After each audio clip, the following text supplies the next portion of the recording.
को दिया जाता है। खिलवाड़ करके रखा ही इंसान देश के साथ। तक ये राष्ट्रपति था, इसका सारा पावर खुद यूज किया, तब तो जीते। तो रूस के संविधान के हिसाब से कोई भी व्यक्ति लगातार 2 बार तक प्रधान राष्ट्रपति ही बन सकता है, 2 बार से ज्यादा लगातार नहीं बन सकता है। तो पहला शर्त ये था रूस के संविधान का।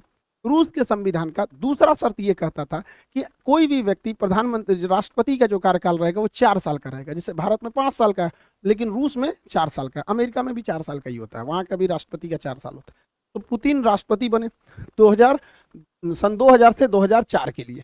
इस दौरान इनको पता था कि हमारा जो पहला टेन्योर है वो 4 साल का है, इसमें अच्छा काम करना है। तो इन्होंने क्या किया, सन 2000 से 2004 के बीच में अपने मन मुताबिक अधिकारियों की नियुक्ति किया। अब चूंकि ये खुफिया एजेंट थे इसलिए इनको हर जानकारी थी, और पूरी तरह से अपने मन मुताबिक पूरे मंत्रिमंडल को बैठाया और क्रेमलिन पर अपना दबदबा मजबूत किया। जैसे भारत में संसद होता है, अमेरिका में व्हाइट हाउस होता है, उसी तरह रूस में क्रेमलिन होता है, यहीं पे राष्ट्रपति रहते हैं। और पूरा दबदबा बनाया अधिकारियों के बीच में, और जबरदस्त काम किया अपने पहले टेन्योर में।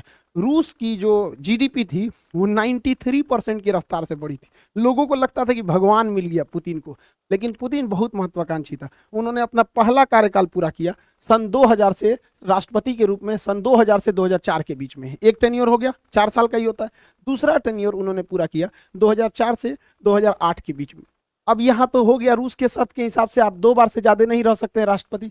इसके बाद ये क्या किया कि प्रधानमंत्री का चुनाव लड़ लिया। देखिए 2 बार तो राष्ट्रपति रहे, और उसके बाद 2008 से 2012 तक ये प्रधानमंत्री बन गए, प्राइम मिनिस्टर।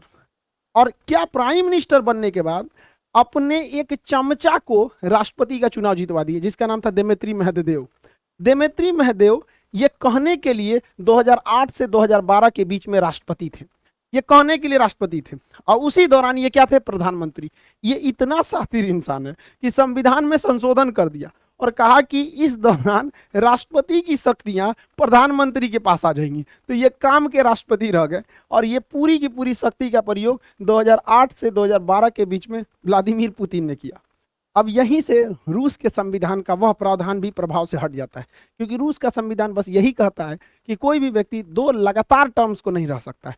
तो 2 लगातार हो गया, उसके बाद एक बार के लिए इसको बना दिया, जब तक ये राष्ट्रपति था इसका सारा पावर खुद यूज किया, तब तो अब इसके बाद ये उठ सकते थे पुतिन।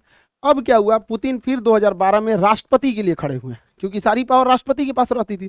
तो 2012 से 2016 के बीच में पुतिन राष्ट्रपति रहे, और जब ये राष्ट्रपति थे ना तो फिर संशोधन किए कि जो पावर प्रधानमंत्री राष्ट्रपति से प्रधानमंत्री को दिया गया था वो वापस पावर प्रधानमंत्री से राष्ट्रपति को दिया जाता है। खिलवाड़ करके रखा ही इंसान देश के साथ। तो 2012 से 2016 तक के बीच में ये राष्ट्रपति रह गया। 2016 में फिर चुनाव हुआ, क्योंकि 4 साल पे होता है। 2016 से 2020 तक ये फिर से राष्ट्रपति बने, और 2020 में ये संशोधन कर दिए कि ये बंदा 2036 तक राष्ट्रपति रहेगा।